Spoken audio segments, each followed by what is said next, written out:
Hi, everyone. On behalf of Lawn and Landscape Magazine, this is Harvester Ed LaFlamme from the East Coast. It's head harvester Bill Orman from the West Coast. And today's topic, now don't get scared. It's going to be a little touchy here. We're going to call it the recession busters. Now, we aren't saying there's going to be a recession necessarily, but just in case, it's good to prepare for one and just start thinking in those terms. We're going to talk about three key areas: cash, customers, and then cost savings. So those are the big 3 C's, right? So we're going to have 15 tips for you just in case you're prepared. You need to be prepared for this, right? So don't get too wound up, but still let's pay attention, because all these, this is really an opportunity. We don't consider it a challenge or a problem, do we, Harvester Ed? It could be a great opportunity. Yeah. So let's start off with number one. Cash is king. Actually, cash is king, queen, and the entire royal court. So what should we do about cash, Harvester Ed? Well, the first thing is to make sure you have enough, and you can do that with budgets. And start thinking about if you lost a certain amount of accounts because of the recession. Let's say you're doing $3 million a year in sales and you lost 300,000. How are you going to handle that? So create a budget. You don't have the sales, it's going to reduce your labor. What's the effect going to be on all the rest of the company? Because even if you lose $300,000, you still want to be profitable. Yeah, so that's budget scenarios. Let's second one be have cash on hand. Now they say recommend anywhere between 3 to 6 months, both personally and professionally for your company. Have cash on hand if you can do that. But what would be an option of that, Harvester Ed? Well, a lot of people don't have the cash on hand. I know I didn't when I was growing my business. You need a line of credit. That's the best thing to do. Have a line of credit with the bank. And the best way to think about this is to have 10% of your volume. So, for example, on the East Coast and in the mid part of the country, if you're doing, let's say, $3 million in sales, you want to have 10% of that as a cash line, or $300,000. Yeah. So this next one be, this is really important, folks. This is really important. We don't expect one thing from our customers, and that's pay us, and pay us on time. So stay on top of your accounts receivable. Our goal would be, and most of our goals for all our clients really, is to have no money due to you over 60 days. No money over 60 days old, right? So stay on top of your accounts receivable. Yep. And then the other thing, Bill, on the other, when you turn it around, is you have to kind of slow down your payments to your vendors. Now, if you're going to go over 30 days, you need to call them and talk to them, or you have to make a prior arrangement. I know when things were tough with me, I went to my biggest nursery vendor and I said to him, listen, please give me another 30 days. So he went from 30 to 60. I gave him my credit card and I said, if I go over 60 days, you have the right to just charge that 30 days on my credit card as a fail-safe. But don't worry, I'll send you the check. But just in case, you've got the backup. And he went along with that, no problem. And so did they all. Yeah, so interest rates are certainly going up, but there are some opportunities where you can refinance for lower interest rates. So if you have that opportunity, take advantage of it. Refinance now if you can. Yep. And then the other thing is, which Bill, maybe with you too, clients are calling me all the time. Should I buy? Should I lease? Should I rent? That type of thing. Well, I tell you, the jobs you have going right now, I wouldn't buy.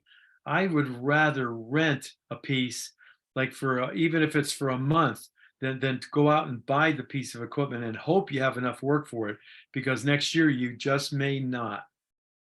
Yeah, so that's section number one, cash. Let's go to customers. So we highly recommend you stay very close to your customers. You always should be anyway, right? But get in touch and stay in touch. Sometimes we just say hi here and there, but get involved with them and ask, because they're probably potentially struggling with the same issues you are, and ask them how you can help them with no strings or qualifiers. What can we do to work together and keep each other as customers and service providers? So educate them.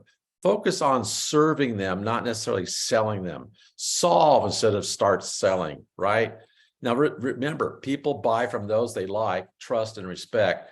And sales will come, and focus on them and building the relationships of serving them. In the long run, you'll survive through this potential challenge. Yeah, good stuff, Bill. The other thing, though, we want to warn you about certain customers, especially general contractors. If you're doing construction work, be careful.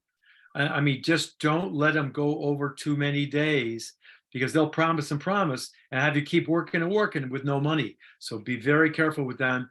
Also, watch out those retention, that 10% retention. The contractors during recessions, excuse me, during recessions never got that 10%. And also make sure you qualify your customers, okay? I was just talking to a client just now with a pretty sizable maintenance account, and we talked about getting a 10% upfront before he even starts, and then 30-day payments. And if it's over 30 days, he's going to stop work. He's going to let them know that up front. Yeah, keep in mind, these general contractors, they don't get paid, they're not going to be paying you. So that 10% could just disappear. And usually, quite frankly, that's pretty much what we make. 10% net profit often is what we try to make on our job sites, right? So that's your profit gone. So be careful with who you do business with. So we covered cash, we've covered customers. Let's talk about some cost savings. So the first topic of that is know when and where to cut costs. Now, certainly your direct cost is a big part of it, and workforce is a big part of that. How can you get more efficient? And that one of the ways there is using technology. Those autonomous mowers out there, they're all running around mowing the lawns for you without anybody driving them, right? So that's one example. We certainly encourage you to attend the Lawn and Landscape Technology Conference this summer in Las Vegas, Harvester Ed. We'll hopefully I'll be there for sure. there. Yeah. So get efficient, use technology. There are a lot of good tools out there. Boss L&M, the software program, accurate tracking of their KPIs. You got the Harvest Way Academy. It's a well-rounded training course for managers and leaders. Really, we talk a great deal about gross margin, don't we, Harvester Ed? Absolutely. And then site recon. You probably heard of Ukarsh's story of a company up in the Great Northwest. Well, that was the company I was working with, and we measured every square inch of a very large job, and we were awarded a $1 million a year project as a result of our intense scrutiny of the job and measuring that. Well, you're the only guys that measured the whole property. So yeah, we're the only ones that measure it. They just were blown away. Yep. So there's other ways, that it may sound not as nice, but you got to think about maybe some work furloughs. We have some companies that reduce the work hours during the winter time, or maybe during recession times, rather than just lay some people off. Maybe everybody takes a little bit of a hit, maybe down to 7 hours a day instead of 8 hours or 10 hours a day. So think some of those things through. Know when and where to cut costs. Yeah, I think that's the last thing to do is to let people go. That's the last resort. People trust you, and you don't want to let people go unless you absolutely have to. So that's last resort. Some other areas are your payment processes. Maybe you're collecting a lot of your payments through website. You're paying a lot of credit card bills. I have one client that's saving $50,000 a year by avoiding the credit cards, and they're using a new software product. If you want to just email me after, I'll send you the name of that company, okay? Also, instead of doing all the jobs yourself, maybe you could start subbing it out, subbing some jobs out to good, reliable subs. That'd be another way to do it. Another thing a lot of companies just don't think about, they don't involve their people. I think you should have productivity meetings, a 15, 20-minute meeting a week after your safety meeting, perhaps, where to bring your people in on what's going on and see if you can use their experience and expertise to help you reduce your costs, because they're going to be involved in this too, and it's their jobs on the line, and their hourly rates are all part of this. So bring them in on it, enlist their energies and ideas, help brainstorm with them, and you'll never know, they may come up with some real treasures, okay?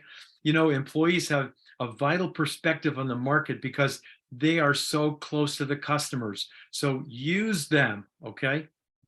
Yeah, so now Ed mentioned that one of the last resorts is cutting some of the team members, and that's a tough one. So one thing if you do get to that level, here's what we suggest you do. Do a rate and ranking of all of your people, what their potential is and what their current performance is. Harvester Steve would share with us, and do a reverse people plan. Who would you drop off first? Who would exit? And once you lose some revenue, sometimes you have to make some cuts. So make sure you do some scenarios there. What if this happens? What would we do about that do we cut some workforce people? Yep, and like I mentioned before, subcontract where it makes sense. I know a lot of contractors right now are subcontracting out the snow, trying to get that subbed out. And then, of course, they have irrigation. You've got even some of your plantings and masonry work. A lot of Mhm. masonry work is being subbed out. And I know in the South, a lot of the pine straw and all the mulch, they're subbing that out because that reduces your labor force. And that's what's key moving into a recession. Yeah. So here's another thing.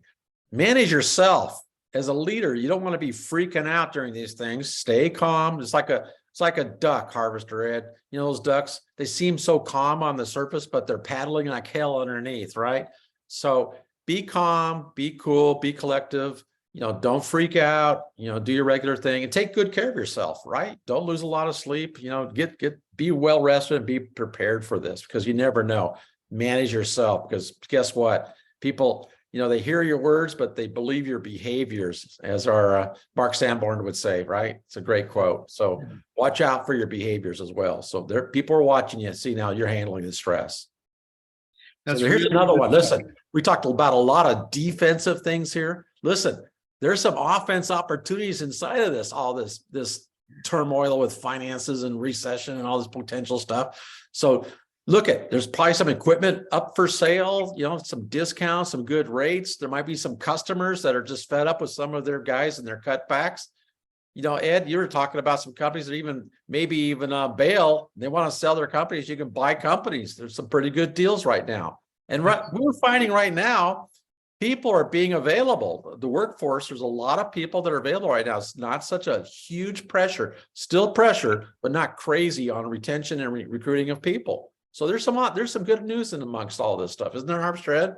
Yeah, when I had my company, when we went through a real severe recession, banks were calling me up, and I ended up getting their people, the customer list, and buying the equipment from the bank at about 20% of the value of the equipment. It was incredible.